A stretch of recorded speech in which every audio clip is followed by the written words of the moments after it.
we wanted this to be intimate. We wanted him to relax. We know how these things are when he's among his constituents, among students. It's not easy. But sit there down. Yeah. Get a picture of you on the side. Okay. There you go. But, Get a picture. but we're so honored and pleased to have you here to join our retreat. And I think for those of you who need to get up to speed as to what we are doing here, this is our third retreat. Okay. Most of us graduated in the classes of 65 and 66. Some of us graduated in 70, then one person, and 67? 70. 70. So I thought what we would do is sort of an icebreaker.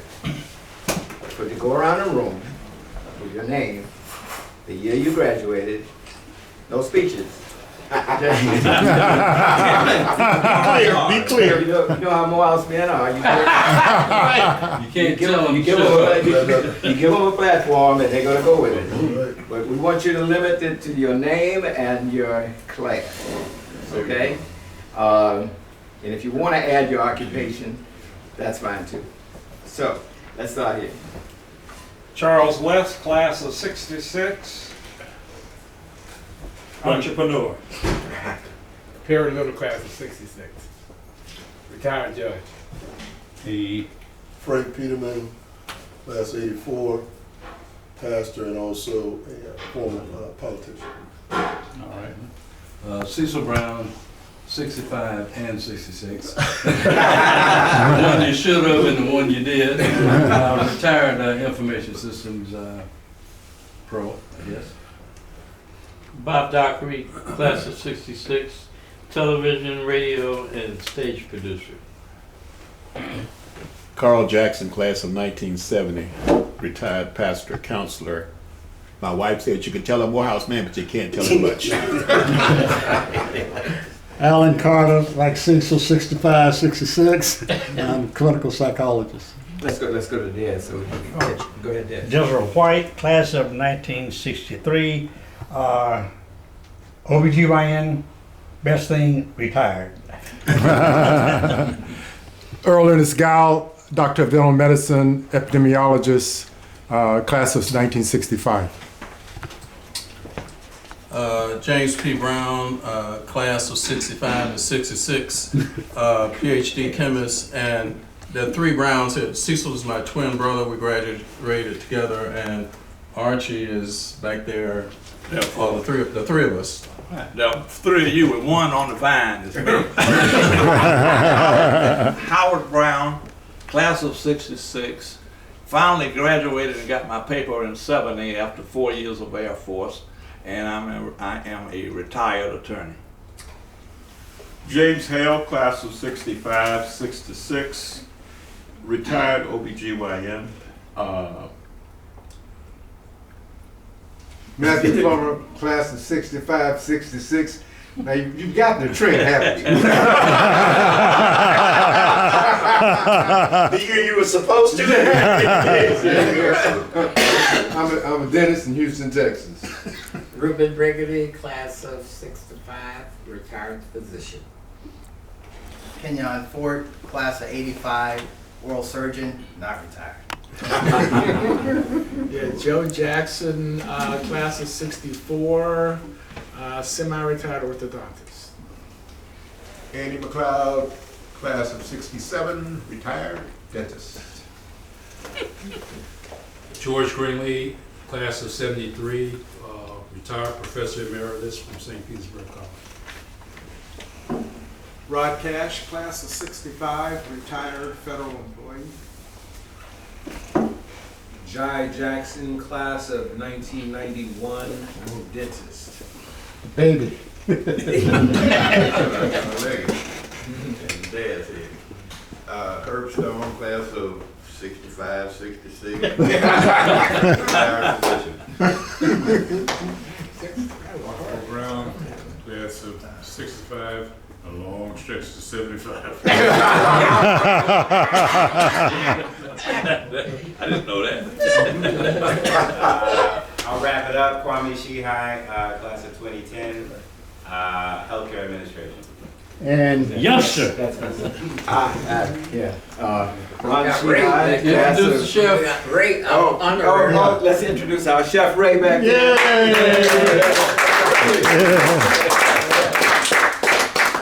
Awesome chef Ray. And no question about it. Gotta get his card. Okay, Ron Shihai, class of 65, retired college administrator, among other things. So, what I like to do, and of course he needs no introduction, he's the president of Morehouse. Absolutely. Amen. Right? Right on.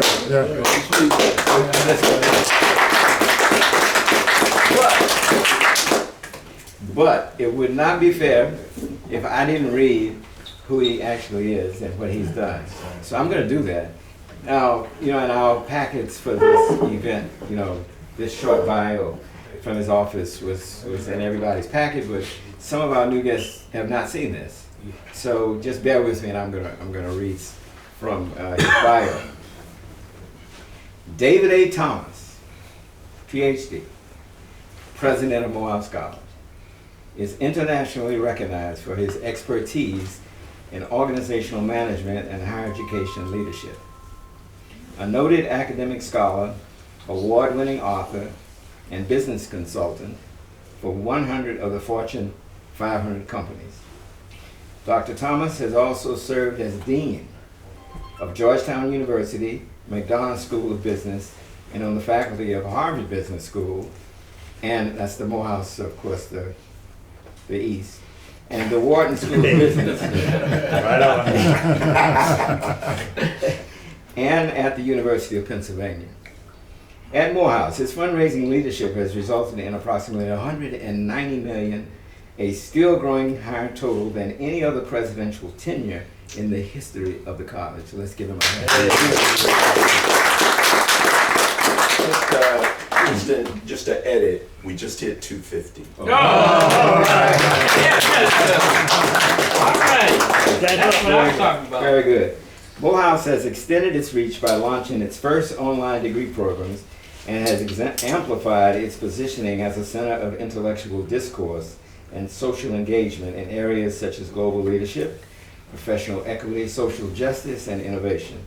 He has written and co-written 3 books and more than 100 scholarly articles, book chapters, cases, and teaching notes.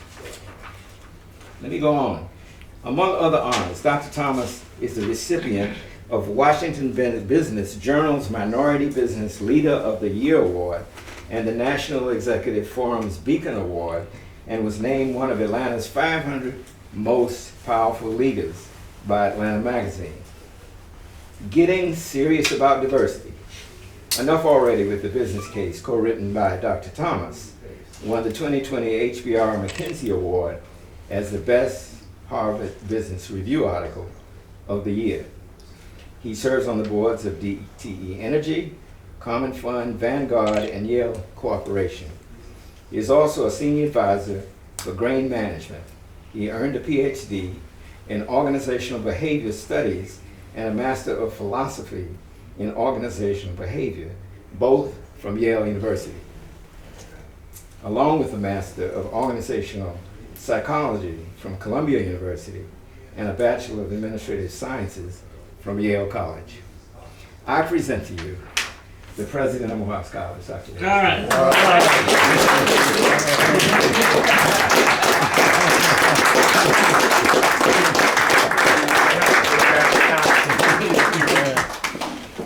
Okay, David. You guys are very kind. I would only add to that introduction a couple of other important things about me. The first is I am a relatively new grandfather.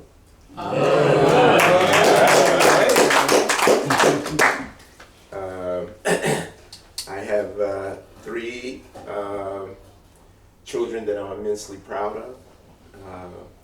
A 33-year-old daughter who just gave me a granddaughter, a 30-year-old son and a 26-year-old son. I am also about to celebrate my 39th wedding anniversary. All right. All right. Yeah. With a woman I met 50 years ago. Right on. In 1973. And we've been dating ever since. And her name?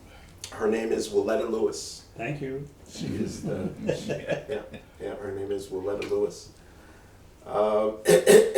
And I am here because I won the birth lottery. I had two amazing parents, neither one of whom finished high school. But saw the only people who would not be surprised that I am who I am today are my mother and my father. Along the way, just about every place else I was in my early times, I was underestimated, or my talents were underappreciated. And the last part of my story is coming to Morehouse. Some of you have heard this. Essentially completes a story about me in Morehouse that started when I was 10 years old, which is my father told me. My father always had two jobs. His second job was being a janitor cleaning office buildings. He had 4 sons that he was feeding and clothing and housing. So he figured if he took 2 of them every night with him to clean the office, he could do 2 buildings rather than 1. And I used to go with him. I started doing ashtrays, graduated to trash cans, into bathrooms. And when I got to bathrooms, he came and rolled up on me one day and he said, "You hate this, don't you?" And this is when you didn't say back to your parent. It was kind of, if your parent heard you say a cuss word and they say, "Where'd you get it from?" And then if you said them, they smacked you down, but right? So he said, "You hate this, don't you?" I wasn't gonna say I hate it, but I grumbled. He said, "Well, look, if you go to college, you won't have to do this." Hey. I don't know what college is. I don't know anybody who's been, but I know I'm going. I read Martin Luther King, went to Morehouse College, because I grew up watching the civil rights movement, a little too young to be out in the streets. A lot too young. I was born in 1956. But because I was an avid reader, I realized that there were 2 professions in the civil rights movement that went to college: preachers and lawyers. Folks who went to jail and folks who got people out of jail. Right? You read any of the stories, there's always a story about some lawyer who got, folks out of jail, and there's always a preacher who went to jail. So I said, I'm going to Morehouse. And I applied to Morehouse, and I applied to a school I hadn't heard of, Yale University. And I got into both. Morehouse gave me no money, Yale gave me a full ride. Wow. So my father, brilliant man, pulled me aside. He said, "Now you got this romantic thing about Morehouse, but I know you can add. I got 0, you got 0. Morehouse gave me 0. We understand. So off I went. Off I went, and you're back. I finally made it. It took me 50 years. Wow. Because I wanted to go. I know I wanted to go, but from the time I was about 10, and I literally showed up on campus 3 months after I turned 61. So, So now I'm 5 years, 5.5 years, almost 6, into my work as president of Morehouse College. So what I thought I'd do, just sort of drawing on some of the notes that I got from conversations and the letter, the invitation that Dr. Shihai sent me, is say a little bit about my views on what may be important to understand about the college and where it is now. The way I conceptualize the future, and what I think our future success depends upon. Let me just start by saying, you know, the most admirable thing in some ways about Morehouse College is that in 156 years, we have pursued the same unaltered mission to educate men with disciplined minds who will lead lives of leadership and service. And as all of you were going around the room, we saw the evidence. And if we were talking to a class that graduated 4 years ago, we would hear the evidence. The other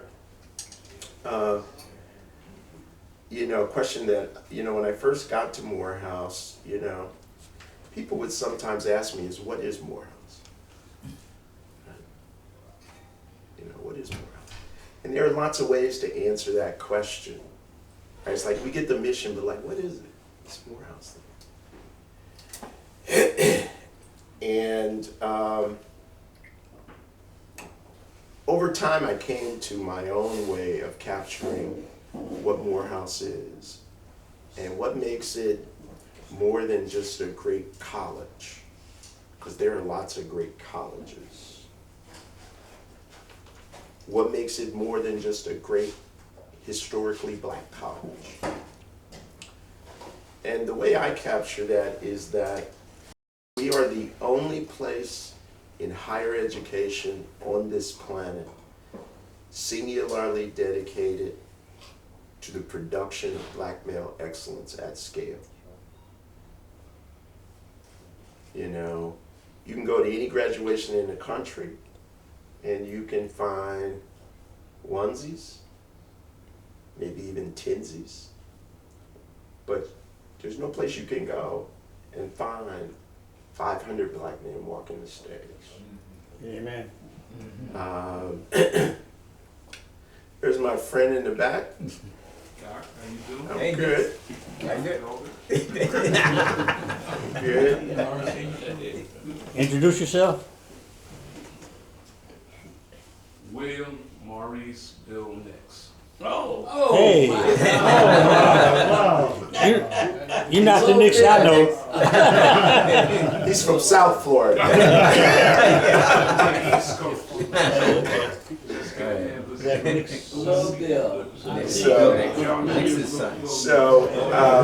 Wait a minute, young kid. All right, go ahead. So as I was saying, we're the only place on the planet that's singularly, in higher education, singularly committed to the production of black male excellence at scale. And what that means is that for 157 years, we have been defying the racial gravity of this nation. Because the racial gravity of this nation puts black men at the bottom of every indices of well-being. Incarceration, health. I could go on and on. Some of you are in the professions, and I'm sure you see it in your office. And you go to Morehouse College, and we are producing what many people in the world think is an exception. And at Morehouse, it's an expectation. Yes. That's our superpower.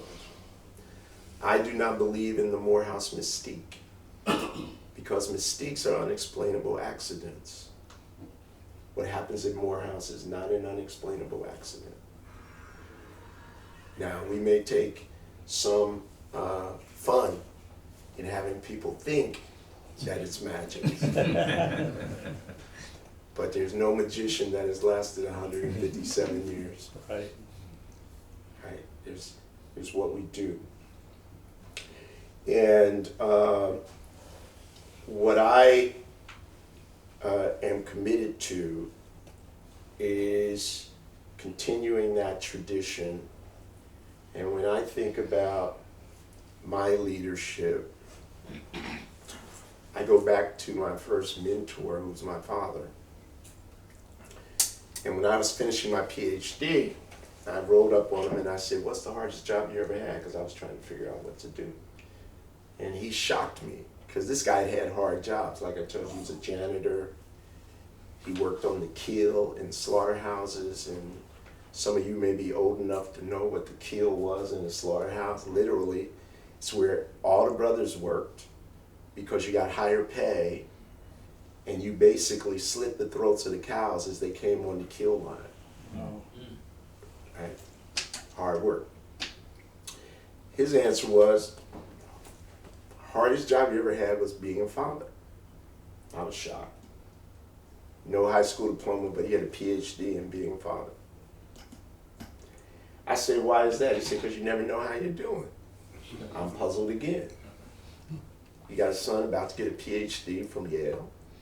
You got another son who I knew, my baby brother, he was going to go get a doctorate. My two other sons were, my two other brothers, they were doing fine. They were off the dole, which back in the day, that's how a father judged whether he was successful, right? Cats hit 18, they're not in my house. And they're not in jail. Very simple. But I said, "Well, why is that?" He said, "Because I never really know, he said, "Well, I never really know how I'm doing." I was kind of surprised. Then he looked at me and said, "Yeah, you get to take a few victory laps.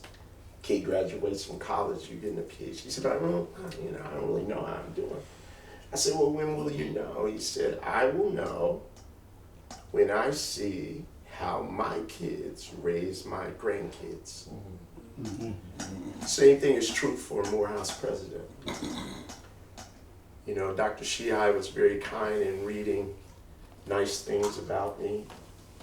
The money I've raised since I've been at Morehouse. I'll talk about some other things we have going. You could declare easily that I've been a pretty good president. But we will not know how good a president I have been until we see what my students go do, and we see whether Morehouse is stronger 50 years from now than it is today. So that's the way I think about my task. That said, I'm now about to tell you some things about Morehouse that will allow you to walk out of here and say, "He's doing a pretty good job." So the state of the school, if we paint by the numbers, the school today is in a strong position and very good shape. And just to give you a sense of some of those numbers, we have record applications this year. And when I arrived, our applications were somewhere around 2,750 students applying. This year we'll have over 6,000. Whoa. Last year, Morehouse is the folks at Morehouse are very good operating around, what I call poor people's problems, right? We're resource constrained, we got to worry about filling the class. And I started saying to them, "Hey guys, we got to worry about rich people's problems." And a rich people's problem in admissions, too many students want to come that you offered admissions to. So you got to kick some people out of the dorms. That's what we had to do last year. Because we had implemented a 3-year residence requirement under my predecessor. Now we've had to relax that because we don't have enough beds. if every student who was under it wanted to sleep on campus. So we're looking now at expanding, you know, our residence ability. We've also successfully launched, and that's just our residential program. We've successfully launched our online program. There was a lot of debate about doing that.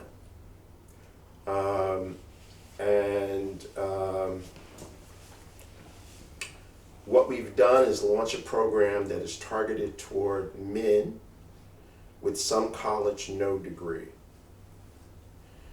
When we did the market study, what we discovered is that there are 30 million people in this country with some college, no degree.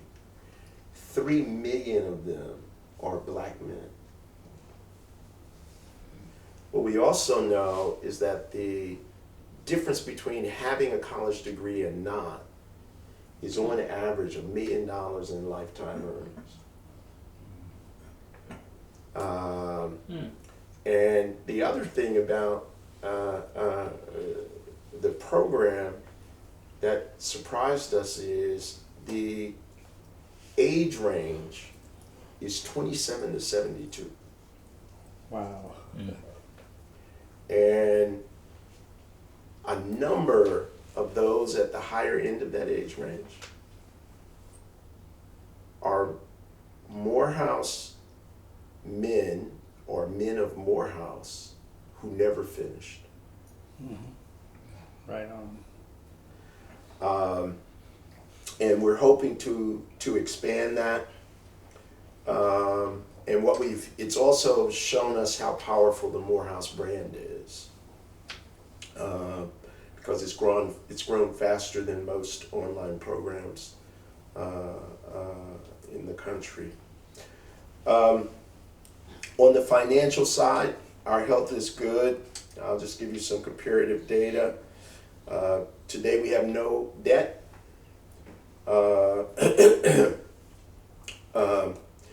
We have the highest rating you can get as a higher educational institution in terms of our capacity now to borrow.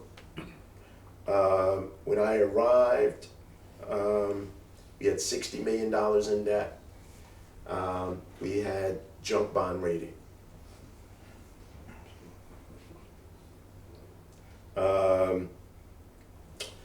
Today, our liquidity, which is basically if tomorrow all the funds went away into college and we just had to run it ourselves, our liquidity is roughly $70 million. 5 years ago, we essentially had $10 million of liquidity and we had a $5 million structural deficit. We have not had to touch our credit line for the last 3 years. And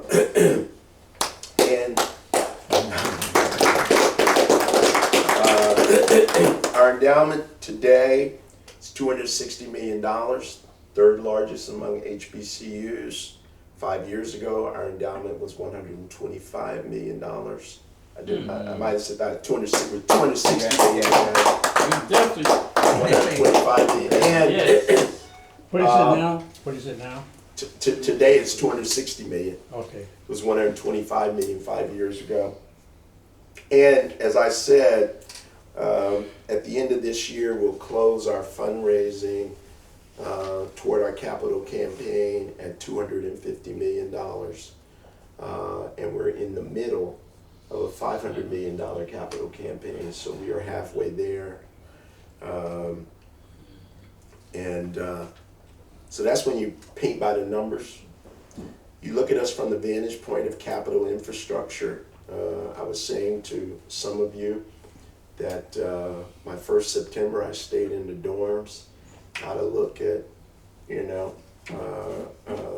the way our guys were living. We have improved the living conditions in every residential hall. And it's very interesting because what I've also done is really, and again it goes back to that experience of staying in the dorms, is really partner with each successive student government administration. And, every now and then, they teach me. So an example is, I discovered that we had $40 million of deferred maintenance on the campus. Started to, whenever we would get some extra capacity, I wanted to put it into addressing the buildings. And when you're a 60-year-old man, the things you think will make a difference, right? You discover when you talk to the students that they don't care about that. So I'm sitting in a meeting with the SGA, the student government leaders, and they said to me, "Do the bathrooms." Right? Nobody. So we've done every bathroom. Tuesday, great. That's Right? great. Which, to us might not sound like much. Oh, that's That's huge. important. That's But, important. Yeah. if you, It's important. right? We've upgraded the technology. The Wi-Fi now works. Yay. And Yeah. it works well. We've also done a lot to rehabilitate the buildings, things like HVAC, the quality of our lab space. If you come to campus, if you haven't been, the one thing I want you to do is to go into King Chapel. We have just finished a $13 million renovation of King Chapel. That was launched under Walter Massey and never got done. Uh-oh. And Dean Carter and I got together, and I'm at the end of my first term as president, and I said, by the time I finish my term here, we're going to redo this chapel, and we were right on time. Right on. We rededicated the chapel in October, and my 5 years was up in January, so we were right on time. Congratulations. It's beautiful and it's state of the art. It is state of the art. The board, and this is what's really big about the future of the college. The board has just in February approved the plans for a $150 million total redesign and configuration of the lower campus, which is the main campus. There's Century Campus, the one where Graves is, and Sales, and the historic buildings. And then there's all the buildings that Gloucester built, right? Those dorms, they go down what they now call Brown Street. And when many of you guys were there was housing,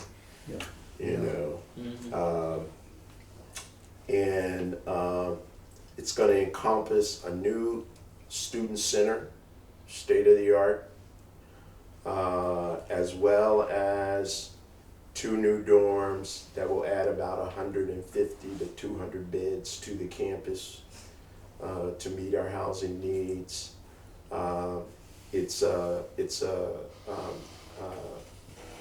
The way I think about it is, this is a 100-year decision. When this is done, it will define the way the image people will have of Morehouse College as a physical presence. And, those are all things that presidents, get credit for in the papers. But more important, I think that we are advancing in the content of what happens at that college.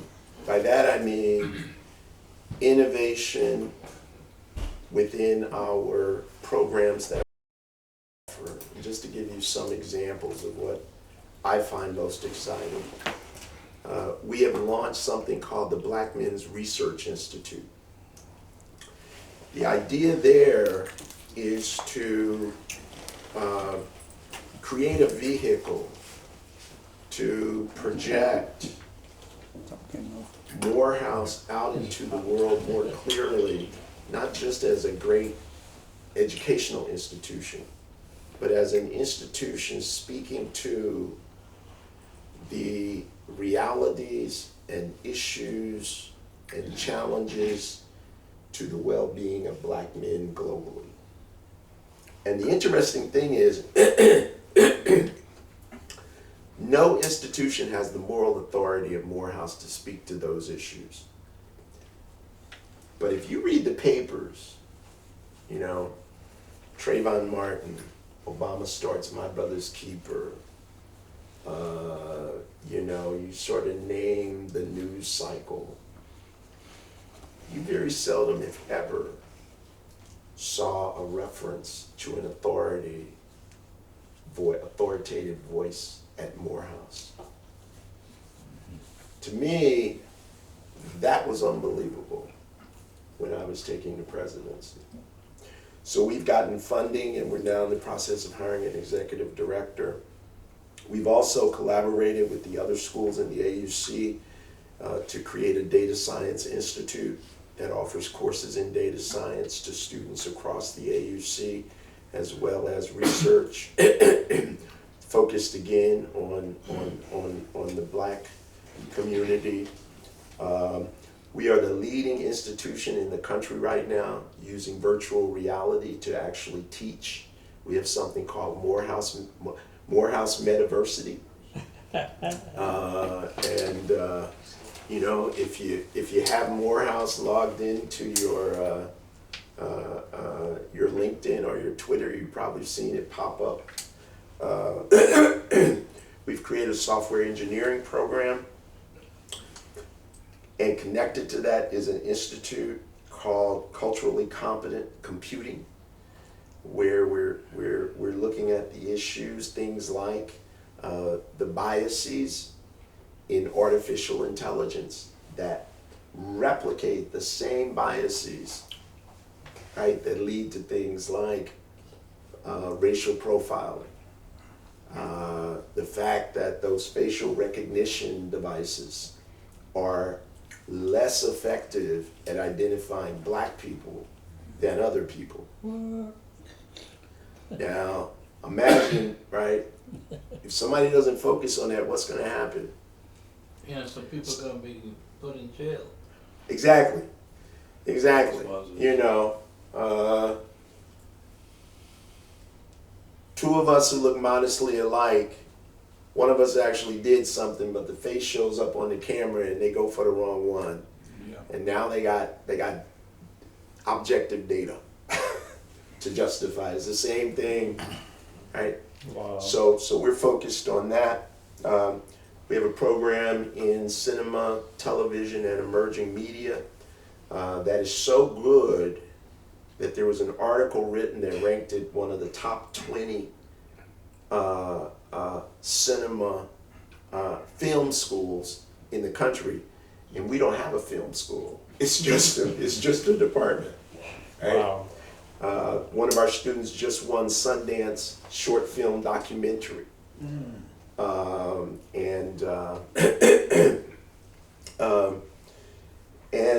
We've started. We've also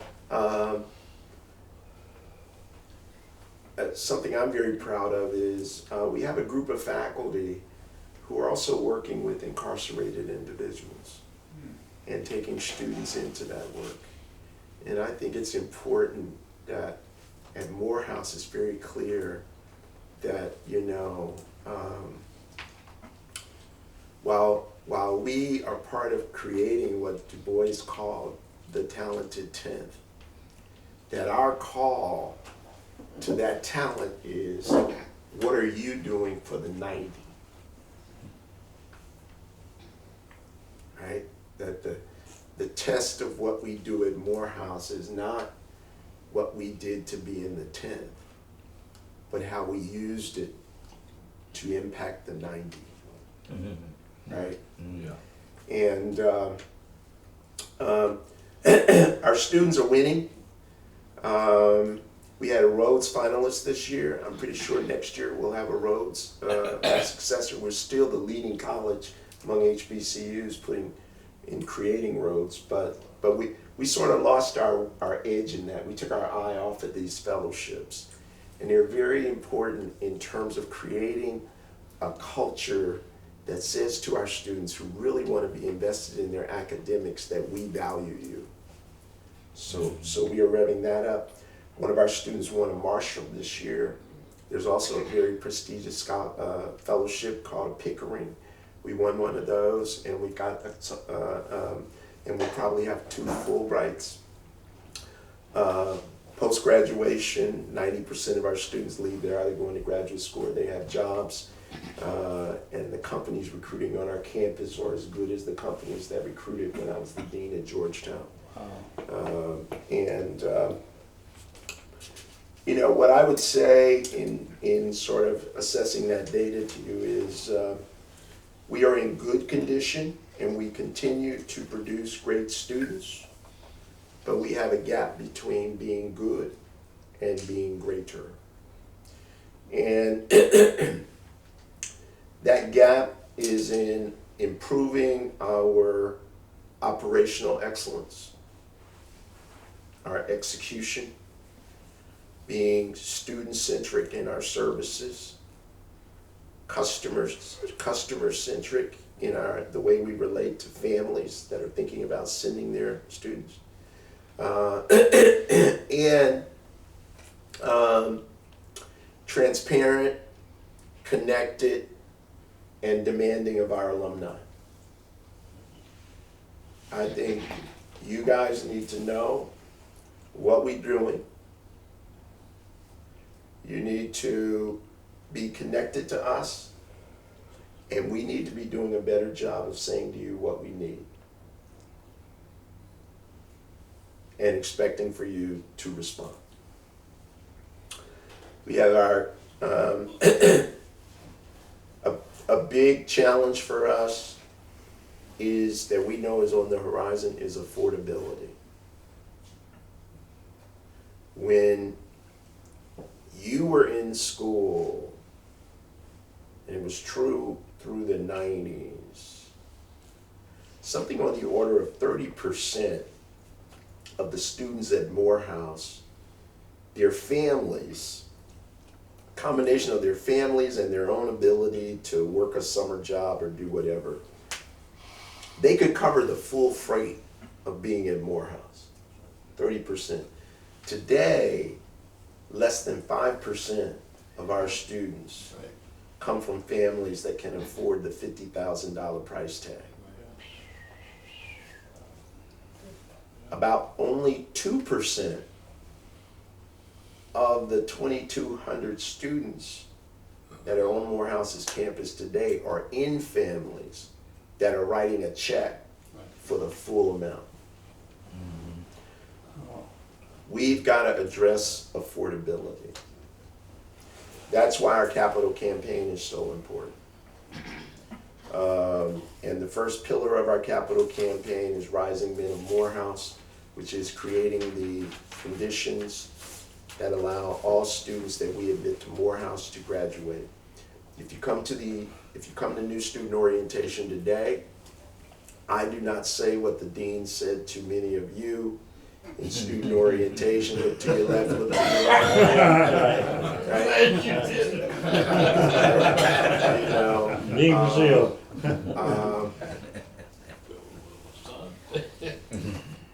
I tell them, you were admitted to Morehouse because we have already concluded that you have what it takes to finish. That is our expectation. And look to your left and look to your right. If either one of those people to your left or your right don't finish, you have some responsibility for that. Yeah. Okay. Makes sense. We, this college, have some responsibility. So we're working on the things that influence graduation rates, but one of them is just sheer affordability. You know, we have a lot of young men who get into Morehouse, they don't have a grade point average to get a scholarship, Their families are so excited that they got into Morehouse because Morehouse means something to the families. Mama, grandma, fish fries, they put that money together, they send that kid for a year, 2 years, and the family runs out of money. Somebody loses their job, they can't qualify for next year's loan, parent loan. So we've got to focus on affordability. Our capital campaign has targeted $200 million to go toward addressing affordability. That's not enough. The big vision is that we have 5 more years left on the current capital campaign, five years to raise $250 million. If we get there before that 5 years is up, I will declare by 2025 that we are extending the capital campaign to make it $1 billion campaign with the goal to make Morehouse such that students can, by 2030, students can go through Morehouse debt-free.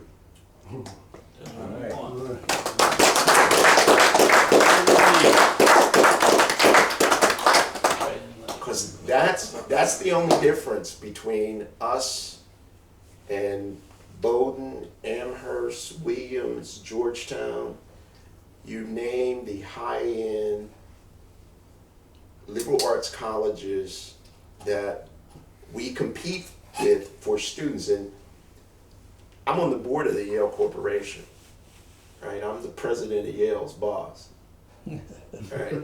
I'm one of his bosses. So I know the story there.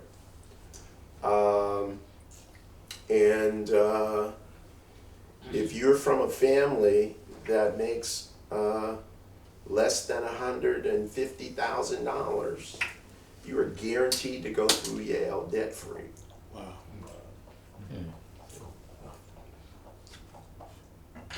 Now, I come back to my own story. I didn't get any scholarship from Morehouse. I got a full ride at Yale. Well, today, I might have got a scholarship from Morehouse, but if what would have had to happen to close the gap is I, as a student, had to take $40,000 worth of loans, and then my parents had to take some loans. We'd be back to your zero, my zero, right? And we have to eliminate that.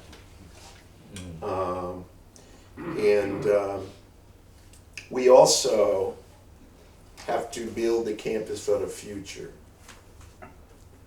And that's why our board has approved this $150 million investment in transforming the campus, which also will address transforming our technological infrastructure and our ability to have state-of-the-art teaching facilities. We are also in the capital campaign investing in professorships and research. We have we have a short window in which no one who taught at the college in the 80s or early 90s will be on the faculty. That's how quickly people are retiring. You know, names like J.K. Haynes, Linda Zeitlin, Tobe. Yep, Tobe. You know, you can. There's a spate of names that were all on the faculty 5 years ago when I arrived, who are now retiring or announcing their retirement. Now, Uzi Brown, for those of you who might have been in the Glee, who were in the Glee Club, Uzi retiring this year. We have to replace those individuals. And just to show you the challenge with that, we lost, because she passed away a couple of years ago, a great professor in accounting. And I didn't realize this until we went to hire someone to replace her, brand new PhD, and I couldn't hire that person for what I was paying her, and she was a full professor at Morehouse College. Right, that's just what's happened with salaries. And those of you who've been in higher education know how compression works, right, Doctor? So we've got to invest in that, and we've got to invest in our centers of excellence, which, you know, are many, and all of that's what this capital campaign is focused on. Finally, critical to this is alumni giving. And, you know, I have this line that I use that it's not meant to insult you, but it is meant to make you unsatisfied. And it is that Morehouse has done a fabulous job in teaching its students, who are now its alumni, obligation. The obligation to take your Morehouse education and go out and make a difference in the world. We have done a terrible job at teaching our students who become our alumni gratitude. That because you came to Morehouse, you can go do that. And it's funny because, you know, I've been associated with some great educational brands. Harvard, Yale, Georgetown, University of Pennsylvania, and now Morehouse. No alumni group has the fervor, sense of connection, love of the institution like Morehouse alums. Yet, our alumni giving is less than 20%. Spelman, 40%. Princeton, 60%. Yale, 40%. And nobody I went to undergraduate with will ever say in a statement, I loved Yale.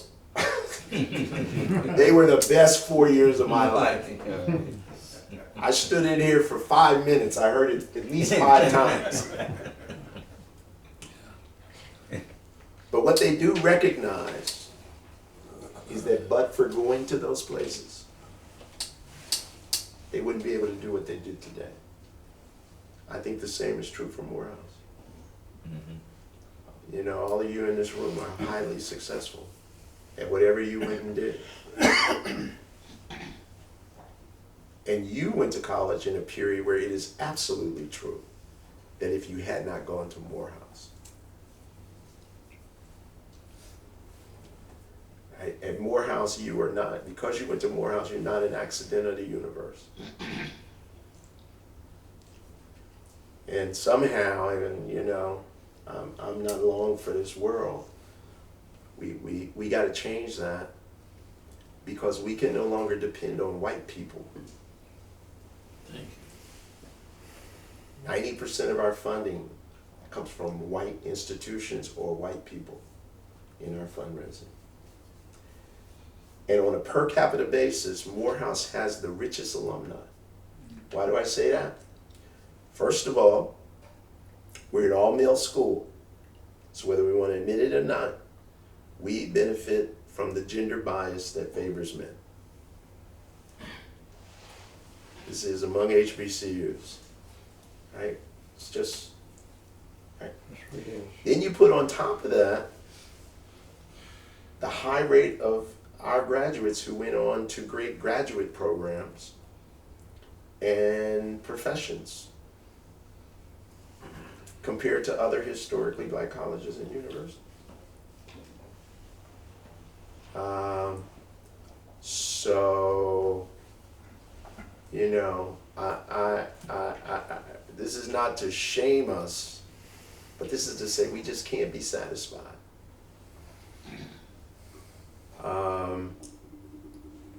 You know, whenever I get a note from people to ask me to do something, I go to my development office and I say, give me the numbers, what have they given? Oops. If I had gotten a list of everybody who's going to be here, I would have given it to mine, they would have told me. And what comes out in those reports, you know, it's the world of data. they'll give me a report. It'll say what the lifetime giving is. It'll say what the person does, what their wife does, how much their house is worth, where they live, and who else they've given to. All that comes out in one page. And it's heartbreaking to me sometimes, you know, to see where somebody's living in $1 million house, they got $1 million worth of property, you know, wife's a doc, they're a lawyer, lifetime giving, Morehouse College, $2,000, graduated in 1978.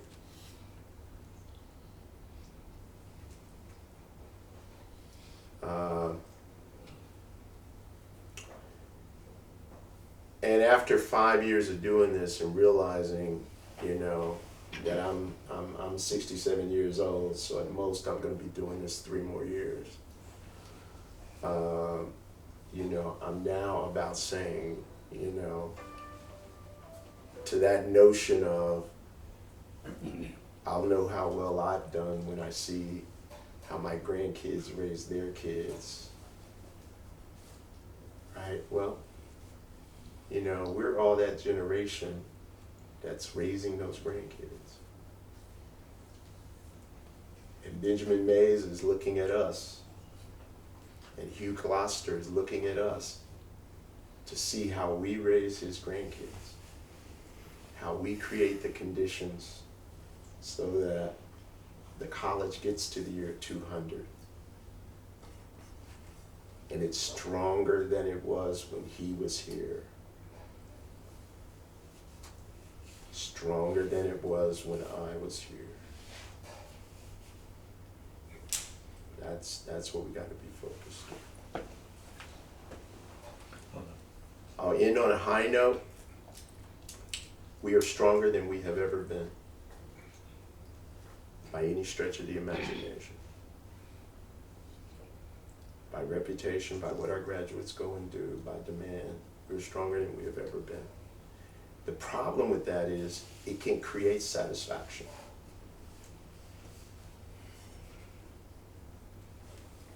Okay. Doctor.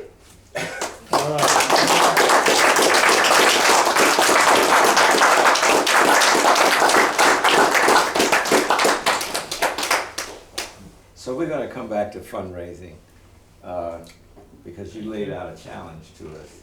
I don't want to ignore that. So right now, let's have some questions from the audience. Perry, you had your hand up first. Just a comment.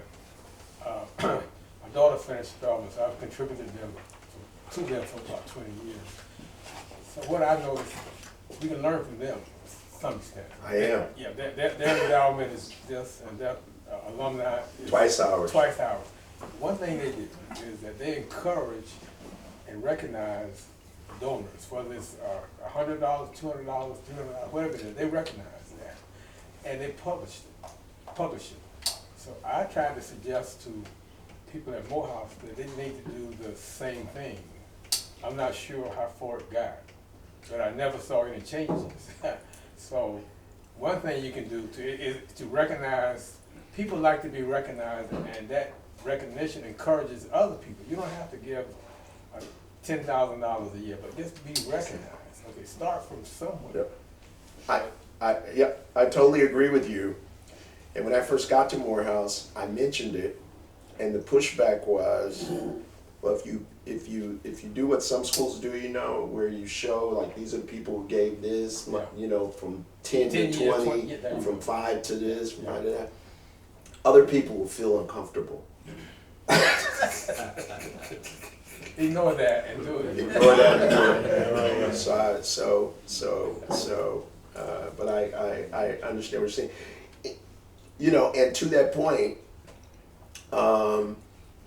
we have been trying desperately through this lens of operational excellence and connecting and being transparent with our alumni to also address, I can't tell you how many times I've walked into a room and somebody has said to me, you know, I gave, I never heard anything. Yeah. And that's a demotivator. Right. Right. That's right. Or they'll say, you're the first president who's ever actually told us what the financial condition of the college is. Right? You know, so I hear you. Anybody else? I can't believe this. Okay, you go ahead. You got it.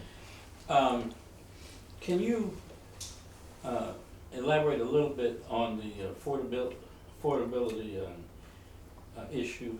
Because we are certainly aware of the problem that a lot of the Morehouse students have in terms of paying their debt. Yeah. And not being able to graduate because of that. Yep. Can you elaborate just a little bit on that in terms of not only the problem, but how you see us as being a part of the solution? Great question.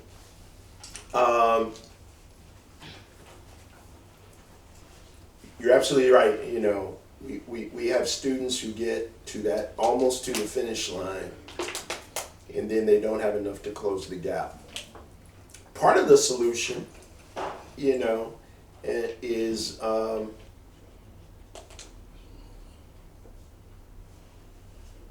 annual current use giving. So if you participate in the Giving Tuesday, you know, we do a Giving Tuesday, we do an annual fund, which is, you know, when you just send money in for current use. All of that money is current use scholarship money that we use to close those gaps. They're not named scholarships. So, and you know, if we just think small numbers, we have 18,000 alumni.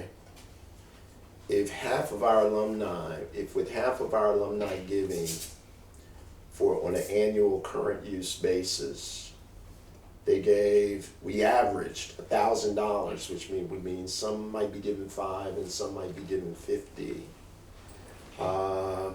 We could take care of that problem. We could take care of that. We could take care of that problem. And then you get on the other side of that, the longer term goal to make Morehouse debt free. What often accounts for those students who can't close that gap is, you know, that's the $5,000 or $10,000 that because somebody lost their job, their parents were taking out what they call a Parent Plus loan to close the gap, and this year they didn't qualify. Or, you know, what people also don't realize is half of the students at Morehouse are what they call Pell eligible, which means they come from families that can afford to pay no more than $5,000 toward their education. And for many of them, it's zero.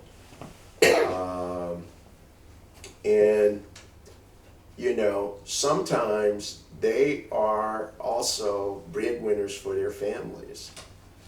And, you know, we attract the kind of young men, you know, who are actually pretty responsible as 18 to 23-year-olds go. And they run out of money, and we could close that gap if we could raise $10 million a year in current use scholarship money. That includes you know, even some of you've been to the Candle in the Dark, right? The Candle in the Dark, this year we raised $3.5 million. After expenses, we cleared $3 million. A good deal of that is alumni participation.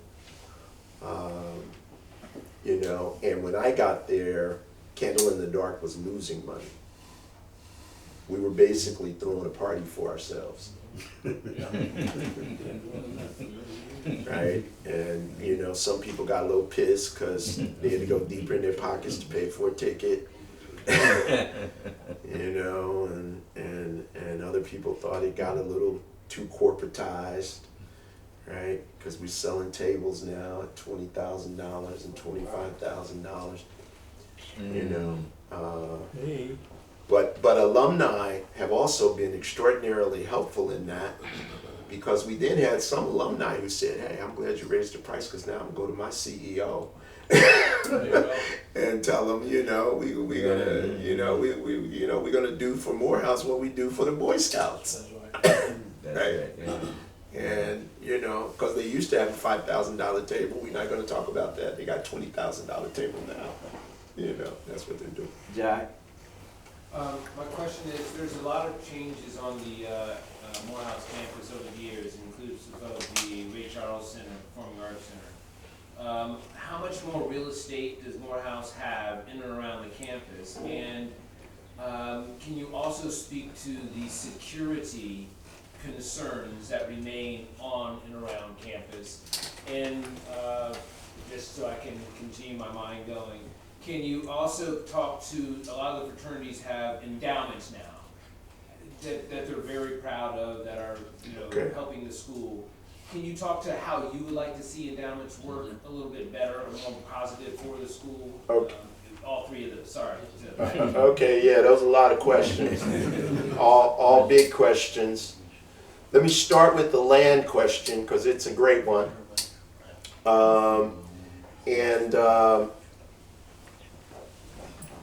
What is not widely known, and when I arrived at Morehouse, as I guess you could say as a business school professor, right, I assessed the land, I assessed the landscape from the vantage point of assets, and I realized that we had two under-leveraged assets: our brand and our land.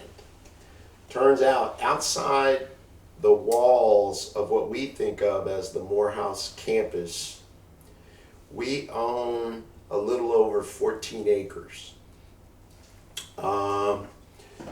We've just entered into a public-private partnership with a group led by John Williams, who some of you may remember was head of the business department at Morehouse, and a real estate finance expert, to develop that land. And because we don't have the money to be the developers, what we basically will do is give a long-term land lease to the developers of the property, and then have recurring rents. Through those leases. We're working on that.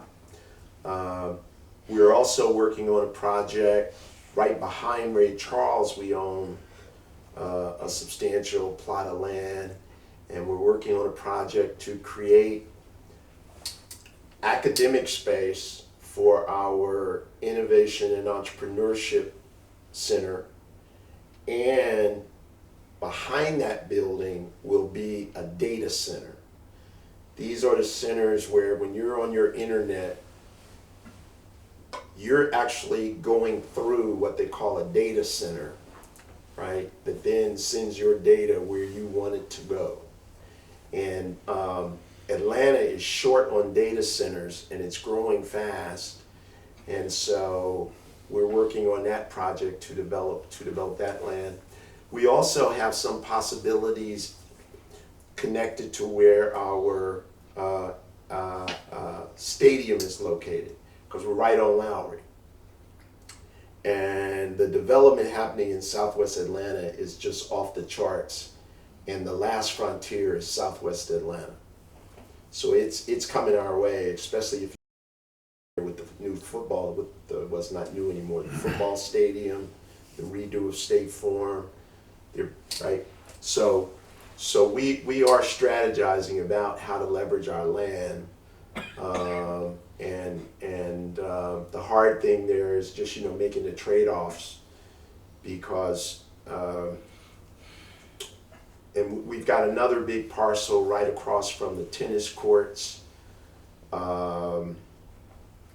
that is difficult to develop because it has an underground water, whatever they call it, aquifer runs under it. That said, a developer with deep pockets could buy that, and we just started a conversation last week that there may be an interest with the city because one of the major hospitals it closed in Atlanta 2 months ago, and now the mayor is looking at where to place a hospital in relationship to where the greatest needs are, and the greatest needs are Southwest Atlanta, and we have Morehouse School of Medicine right there. If that happens, then they'll buy our land to do it, and on our side of the street where the stadium is, we can do what you see in places like Washington, D.C., where the basketball team plays, the Capitals. You know, you walk into it, you go through a rotunda, there's all kinds of commercial spaces that you don't have to be going to the game to go to, restaurants, etc., right? And then you lead into the stadium. We could do something very similar, so we're looking at that. Second question is the safety concerns. Just quick, the 14 acres, are they contiguous or you still No. have to buy some? No, they're not. They're not. Basically, and this went to the safety concerns back in the 90s and early 2000s. Walter Massey gave the charge for Morehouse to buy as much of the vacant houses that were north, you know where Otis Moss Suites are? Yeah. Kind of between there and Martin Luther King.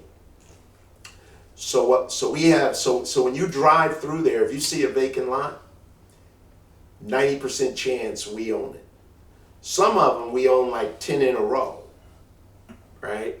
And we're still, I've just authorized buying others that are strategic for us. Right behind my house, we've now bought everything, and we have a plan there to develop something called Davidson Square. That'll be townhouses and some duplexes, right? Very tastefully done to shape the kind of contour of the area. But we're doing that on the real estate side. On the safety side, that was also part of your question. Yeah.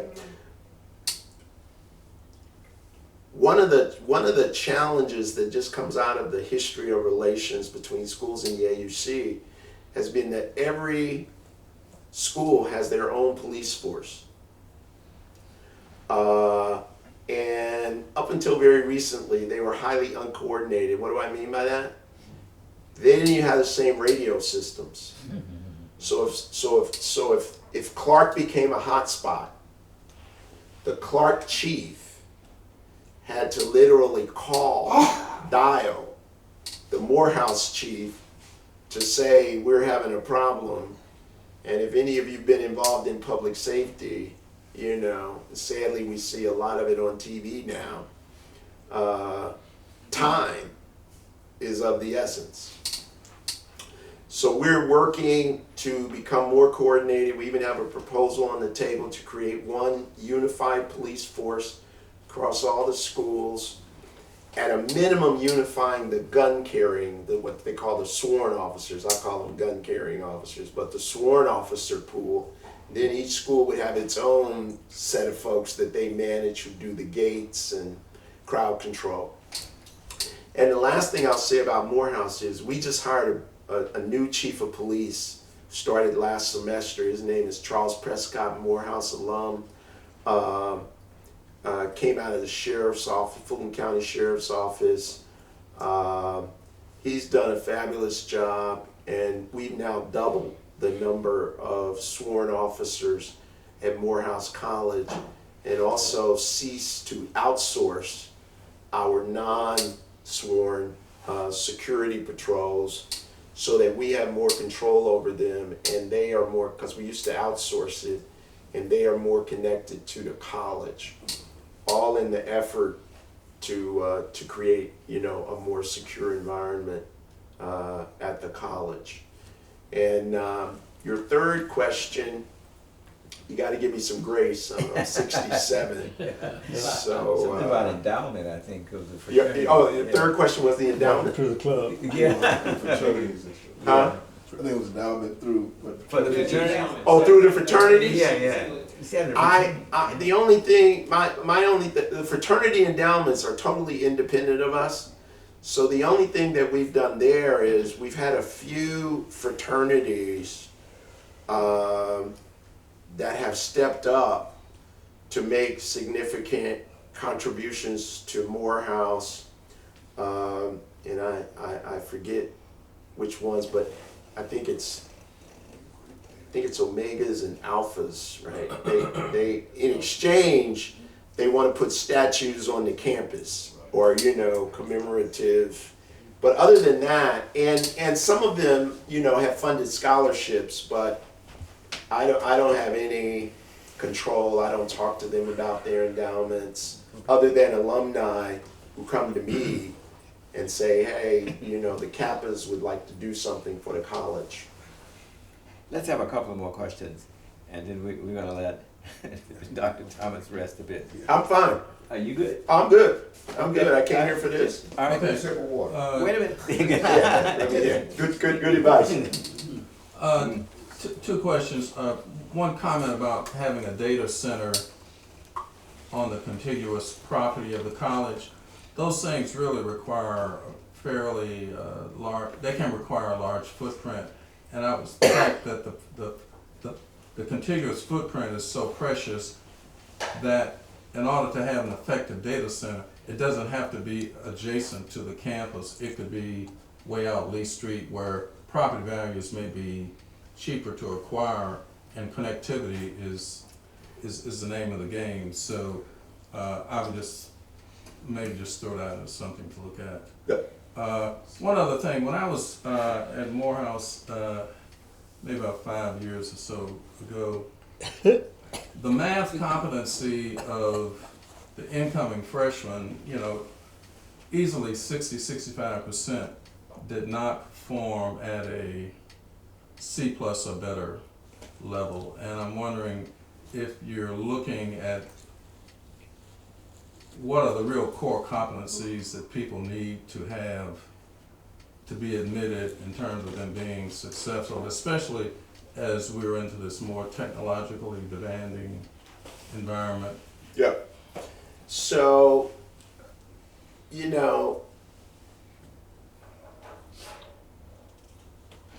I guess there's a couple of aspects to that. We are looking at, what students have to show us to show that they're qualified to come to Morehouse. And so we rely on test scores.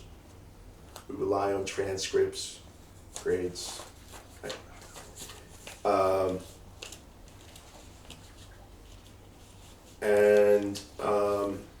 What we do when students arrive or once they're admitted, we give them a test to ferret out exactly what you're talking about, right? And that influences where students start in their curriculum. And we don't, do what some schools do, where at the end of the day we say, well, you're not good in math, so you don't have to take the required math, or the science courses. It's interesting that you say when you were there 5 years ago, you noticed that if you were there today, I would say you would notice it as an even more acute problem, because what we've also discovered is that COVID meant for some of our students that they literally lost a year and a half, and they're coming in not where the average senior was, 5 years ago. So we are struggling to figure out how to meet the students where they are, because by their academic records they've shown, that they're qualified and they're smart, but not all well prepared. And it's a problem in math, writing, and science. That you know we're trying to show. So you're absolutely right. Go ahead. Good. This is your twin? Yes. Yeah. So y'all get two questions. Actually, my question is related to this first one. Why am I not surprised? It shocked me, the mother too. With reference to this forthcoming data center, plans for the data center, will that be strictly for academic or AU Center and Morehouse usage, or will this in some way be commercialized as a potential profit center? No. The idea, the data center is a commercial center where what it basically is, is a room full of servers, right? And we will sell space on those to companies that need large data capacity outside of their physical footprints. Giles and then Ruben. Yeah, so Dr. Thomas, my career has been primarily international, and on my last project I was involved in establishing a research-based university on the Red Sea in Saudi Arabia. And one of the questions that I have is, one of the things that in that project was key was developing partnerships with other institutions, partnerships that could support the research effort, partnerships that could actually provide resources for that developing institution. So I'm curious as to what is the status of partnerships with Morehouse with other institutions, and how you have tapped into these partnerships for Morehouse's benefit. As well, there's been the giving pledge among the billionaire class, and they have pledged to give 90% of their fortunes away. Are we focusing on trying to tap into that potential? And the last point is, artificial intelligence is something that will be dominant over the next 2 decades, and there's a projection that by 2050, 80% of jobs will be lost. So how is Morehouse addressing this coming wave of artificial intelligence at double exponential in terms of its rate of change and speed? Okay, you've asked me the set of questions that make it clear to me that I am not long for this life. These are existential questions. Let me start with the partnerships. In our strategic plan, we actually have a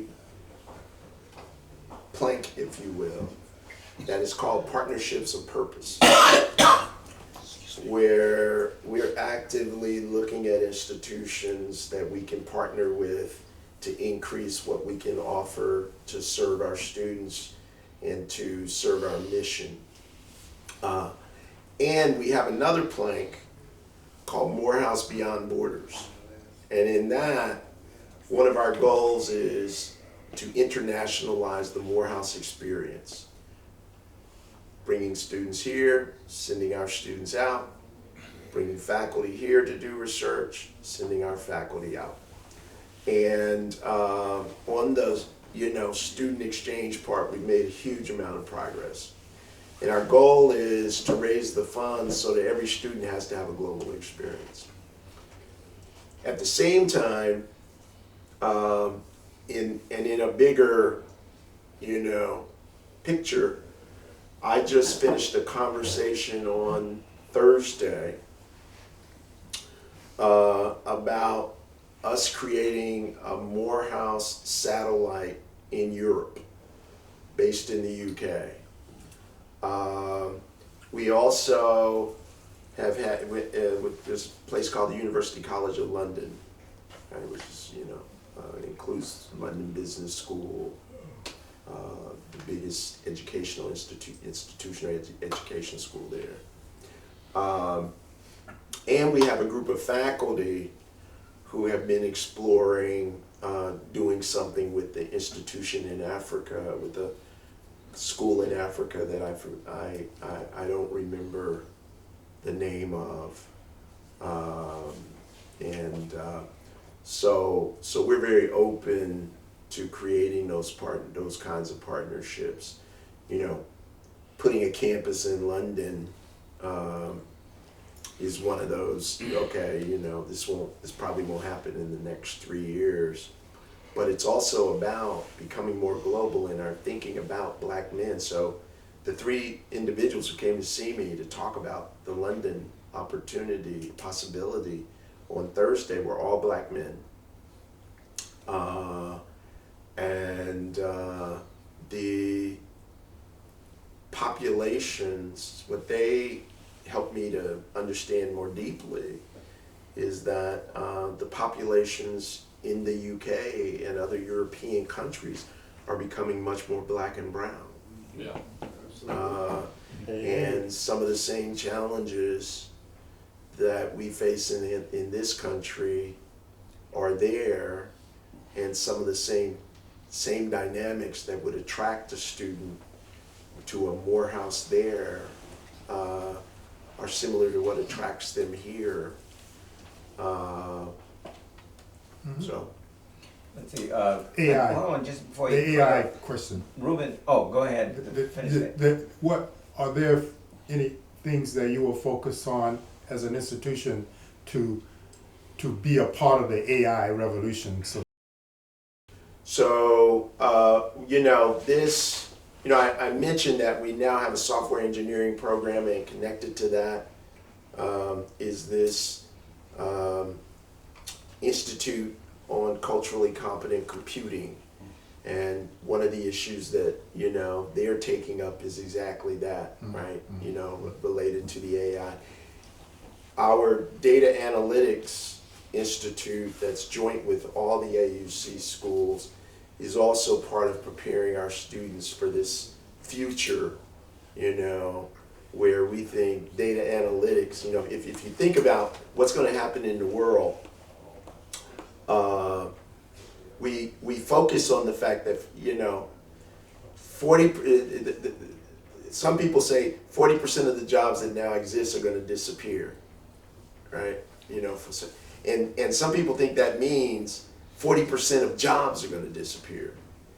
But if we look at every technological revolution in the history of the world, starting with the printing press, where everybody said, my God, what's going to happen? They actually create new jobs. The internet was going to wipe everybody out. It actually created new jobs, right? AI will create new jobs, but the question becomes, what do people need to be prepared for those jobs? Right.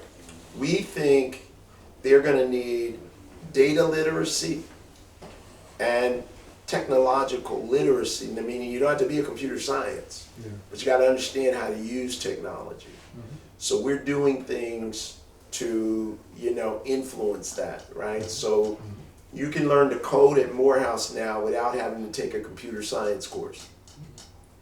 Because we know if you understand coding and you're a humanities person with an innovative idea, you'll be able to work with coders who can create what's actually going to be that app, but you got to be able to talk to them. Right. And you got to be able to think through that lens. Right. So that's what we're doing, right, is creating the opportunity for people to become data literate, technologically literate, and we're not giving up on the fact that most people who are pure technologists work for somebody who has a liberal arts education. Right. A broader view. A broader view, Right. It's kind of like somebody told me back in the day when you guys would play Tuskegee would be beating us. And the chant would be, yeah, but you're going to come work for us. We didn't say that in Tuskegee. No, we didn't do that. Thank you. Wait a minute. We're going to try to limit this. Couple more questions. Ruben and Peterman and his hand up, and then Howard. And we're done. Okay. Dr. Thomas, I must applaud you for Yeah. all Yeah. of the success that you brought to our school. So my question may be a little bit obsolete, dated, because you have expounded on many developments that are in the work. But my question is, the $50,000 that is cost per year, is that a static figure, or is it any way it will go down any, the only way it can go is up? I'll be honest with you. The only way it's going to go is up. And the best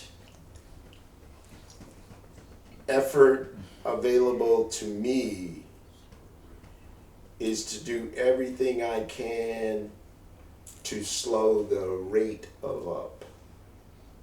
And that's where we get into things like, you know, how we use our resources.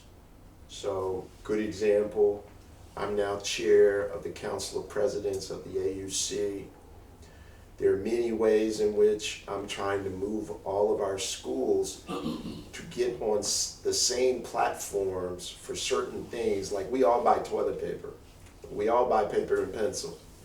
We all have dining hall operations. If we can go to market as a 10,000 student, 3,000 employee operation, we basically get the same rates as Emory. Right.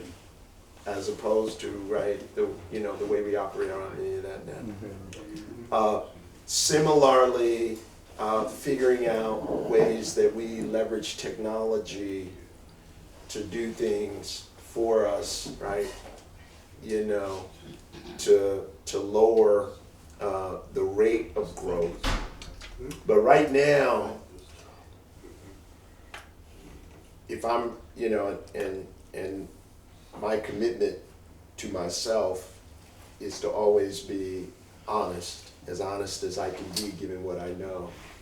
I don't see that rolling back. I think we can do things to slow the growth and to better deploy our resources.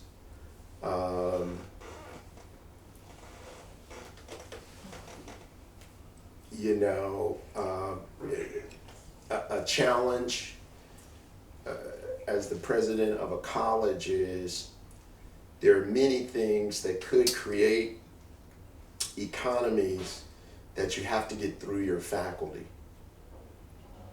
And faculty are sometimes stubborn.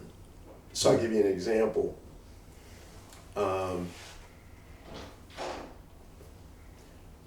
We could do more to give students credit for college courses taken before they get to Morehouse that would allow them to either graduate earlier or take fewer courses, and we could charge them less, right? But our faculty aren't there yet because much of the pride in Morehouse becomes not invented here, therefore not good enough. So, it's funny. Ron DeSantis, as those of you who live in Florida know, said that he wasn't going to accept the credit for advanced placement African American studies, right?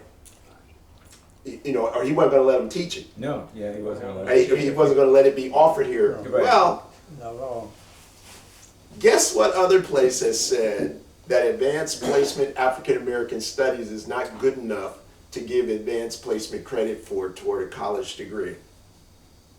No. The faculty at Morehouse College. What? Really? Really? Yeah, Really?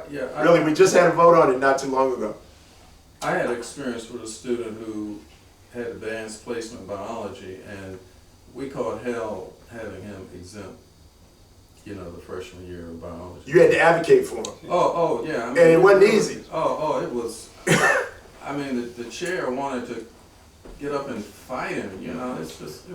It was Right. bad. It was very bad. Very Right. bad. Yeah. Right. And some of our students, because they're really good, they show up with 4 and 5 advanced placement courses that, my view, having been a professor for 40 years, probably meet the criteria for some of our required general studies, and can help a student get out a semester early. And if you get out of Morehouse a semester early, that's $6,000 less that your education can cost you. Yeah. Yeah, the question, good segue, you mentioned my understanding, very good segue into my question. Going off the academic side, you're doing a fantastic job, I believe, in fundraising also. But I want to talk a little bit about the governmental political side and our meshing with those who are in strategic positions politically. So we have a great accomplishment with Senator Pastor and Senator Warnock, the state of Georgia, which is outstanding. So I want to ask, how do we mesh in the comprehensive plan for the city, if you can speak to that? You know, you mentioned the mayor and one project that might happen close to the medical school. Yep. How do we fit in the progressive nature of what's happening in Atlanta as relates to the political climate? Is Morehouse still linked to that well? And what do you see happening in the future? Yeah, it's a great question. We're more linked now than we have been in my 5 years. So 2 of the top people in the mayor's office are Morehouse alums, including his senior policy advisor, who's a guy named Courtney English, who I think is class of 2015, youngest president of the school board of Atlanta ever elected. Now he's in the mayor's office. And one of his 2 chief of staffs is Morehouse. And the mayor is highly responsive to Morehouse because his personal childhood friend was a Morehouse graduate, the son of former Mayor Shirley Franklin. So we have good connections there, and they have expedited a number of things for us. You know, one example, another example is we've never had a baseball field. We are right on the cusp of having a baseball stadium for Morehouse as part of a larger project in West Atlanta. And it's basically because the mayor has said, that the city will put at least $4 million toward that project. And so it's us, the city, and the Braves and Major League Baseball. So hopefully, this time next year, we'll be somewhere in the building phase of that project. We also, just with what we're trying to do with the campus, technically we didn't meet all the zoning requirements for throughways where you want to put a building. Call to the mayor's office, boom, removed. So that's that. We're working that, and we're also now lobbying in Washington, which has been very successful. We've got, in addition to Warnock, we've got Ossoff. We also have 4 Morehouse men who are in the House of Representatives. And we've continuously had Morehouse men close to Biden or Morehouse connected people. Keisha Bottoms, her son goes to Morehouse. He goes to Morehouse now. She just left the White House. Some of you know Cedric Richmond, former congressman from Louisiana. He was, he's the highest ranking black person in Biden's administration. Then he's now at the DNC. So we're working those connections to make things happen. And our Washington lobbying has resulted already in about $8 million of program funding. Brothers, the hour is moving on. One more question, and then we want to talk a bit about fundraising. As the president has challenged us. Go ahead. Thank you, President Thomas. I promise this will not be a multifaceted question requiring whatever. However, speaking specifically to a period post President Wilson, there was a budding STEM program, and we were some of us had gotten excited about what Morehouse was doing in the STEM sciences and the research area related to STEM. Now, I don't really understand what is happening. It's probably mostly my fault because I haven't followed up with the right sources to get adequate information. Could you bring us up to date on what Morehouse is doing in the STEM area curriculum? So, one, the definition of STEM, I think, has expanded from what it was, because it's now includes much more computing, and our students who are in the dual engineering program, which we've had for a long time. But STEM used to be defined essentially by the biological sciences and chemistry, and what prepared students to go into medical school. Yes. So the expansion, the obvious expansion has been in the computer and data areas. What's happened with the more biological chemistry sciences is we lost a grant that from the Department of Defense that was funding for about 2 decades scholarships for students who wanted to go into those areas, many of whom went on to get PhDs or to go into the medical sciences. And we lost that funding. The other thing that's happened there that may relate to the lack of information about it is we've had faculty and leadership changes in those departments.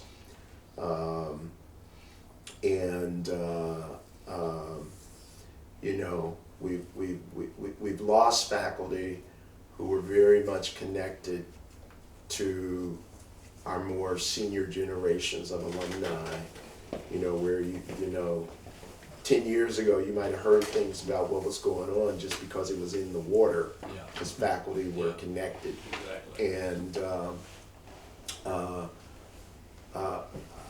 I'll just admit that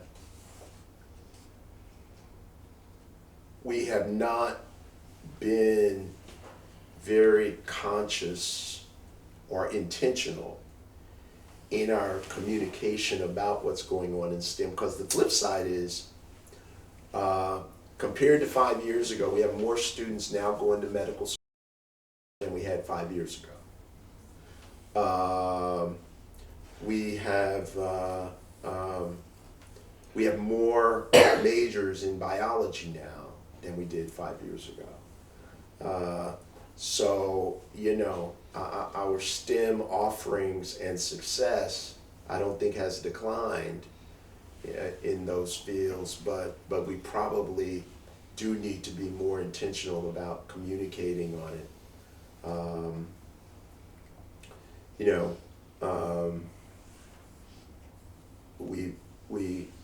We have a group,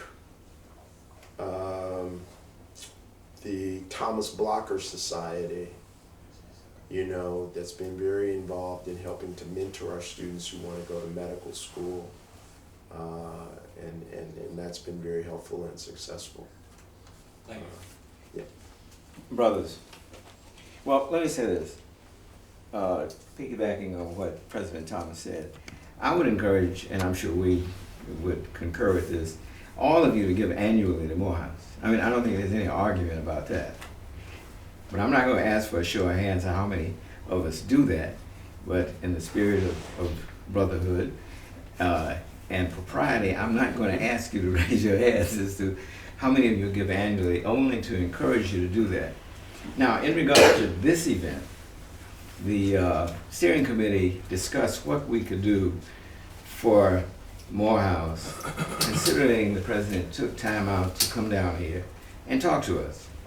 And so what we decided was to create a presidential discretionary fund that we would fund from this event.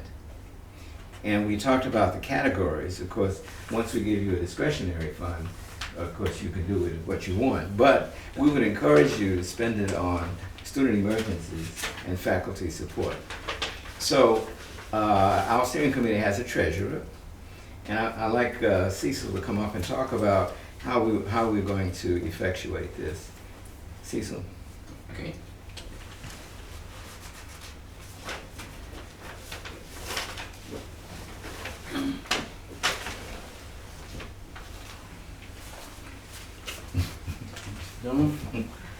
As she has preambled, we're going to do what we can from this setting and essentially ask for a commitment from all of us to the President's discretionary fund. And we'll do it in this manner. Distribute some envelopes pre-addressed to me, and we have on the we're requesting that in the memo section of your contribution you notate President's discretionary fund. On this envelope there is a notation here: Miami Center for Racial Justice, President's Discretionary Fund, both. We had a gentleman who spoke with us last night, Mr. Marvin Dunn from class of 61, who's heavily engaged in pushing the need for more black awareness in Florida history. And he has got some legal cases and other things against the governor that he spoke to us last night. Some of us will be contributing to that. But without the benefit of him explaining that to you who have come in just today, our real focus will be for you to take a look at in the search your hearts and see how you can make a contribution to the President's discretionary fund, mailing the checks in these pre-established envelopes. We'd like to set a target of the end of April, very 1st of May, they have those returned to me. And we will, made out to Morehouse College.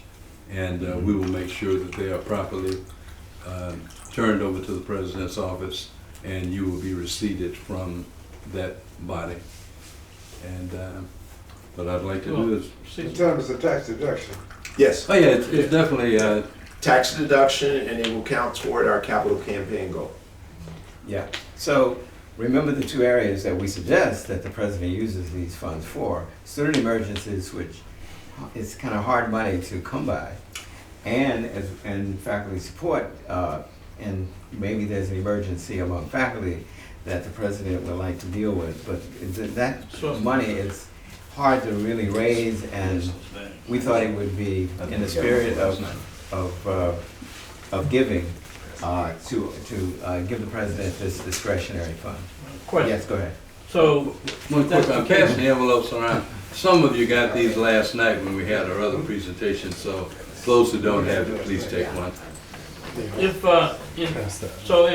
what you really want is for it to go to either the president's discretionary fund or what was the other? Marvin Dunn's. No, not Marvin Dunn. In terms of the Morehouse, there were two things. Emergency. No, that's the categories we are suggesting. I understand. I got it. Yeah. But I'm saying, then would it not be, instead of just making the check to Morehouse, maybe even in the memo section, you might want to put down, because it could get lost if you just put Morehouse College.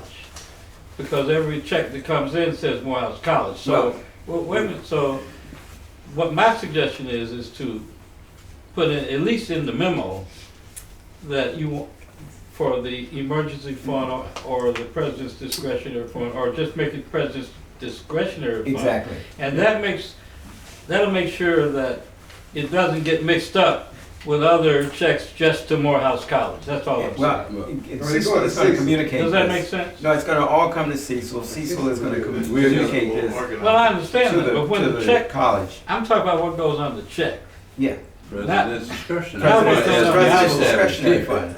Here's my view You would be understand what that, yeah, I understand exactly what you're saying. My view would be that putting the president's discretionary fund in the memo is, wise, because, right? The other thing that I think will make it less necessary to worry about it is what I'm going to ask is that you send them to my office. Precisely. Yeah. Right? And to You'll my be hand-delivered attention. to you. Right? To your Yeah, and that way in my office, we will put the designation. That's right, I wanted to make sure. As the way I was thinking about it is whatever the amount that comes in, we will basically put 50% of it toward what is labeled the President's Innovation Fund, which is my discretionary bucket. I use that money to seed what I think are innovative projects that are not now in the budget that faculty come to me, and ways to reward extraordinary effort that faculty are putting in and staff.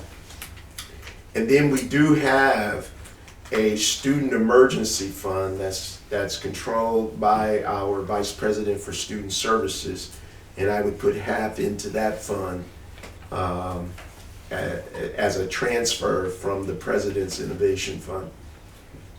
Okay. Right, everybody understand that? Yeah. Yes. Now, you got a letter yesterday. You got an envelope yesterday, Yeah. so you can put both checks or one check in the envelope you got yesterday. Oh, I understand. So you don't need a second I one. was just. No, I'm saying you don't need a second one. Well, maybe he wants to give twice. No, I might want to do that. You can send it one by February and one by May 1st. You can send them both. one envelope, two checks. I mean, that works. It works. So let's sort of wrap this Thank up. Let's just wrap this up. Yeah. I can't tell you how much we appreciate you coming.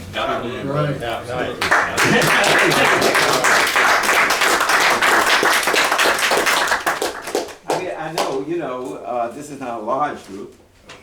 I mean, you could speak to thousands and thousands of people, perhaps in a larger setting, but you came to this small venue to talk to us. And that speaks a lot about you and what you value and the interaction that you thought you would have here, and I hope that you weren't disappointed in terms of the kind of interaction that you're having with us. No, I'm actually inspired. Good, fantastic. Frankly, I'm actually inspired. You know why he came? See, Why did he come? He came because he wanted to see for himself the 65, 66. What is all that?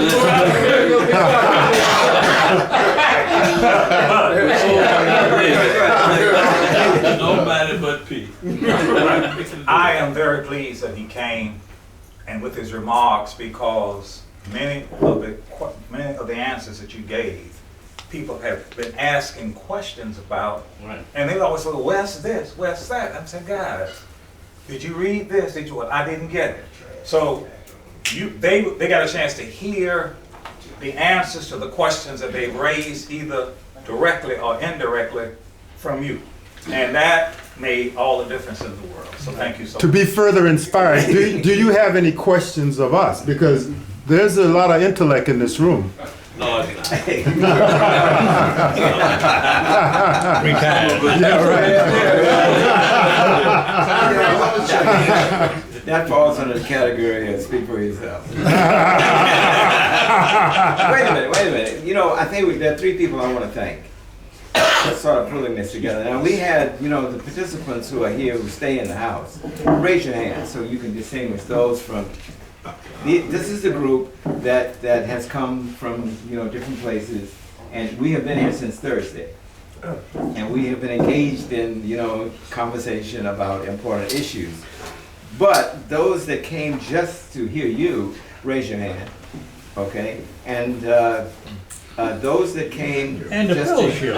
and to fellowship. But wait a minute, there are 3 people who worked with me to make it possible for those that came tonight would be here. Des from Sarasota, Perry Little from Tampa, and John Jackson from St. Petersburg. John? Where's John? Oh, John's over there. Yeah, okay, so we want to thank you for your efforts in getting the other brothers to come tonight. So we have some hors d'oeuvres back there. Our Chef Ray, is he still here? Yeah. Yes, Chef. We have wine, we have beer. We hope you stay around and talk with each other and talk with the president. And so is there anything that anyone would like to add before we dismiss? Thanks for putting this on, Ron. We appreciate it. That's no problem. Yeah. Thank you. Ron, thank you, Ron.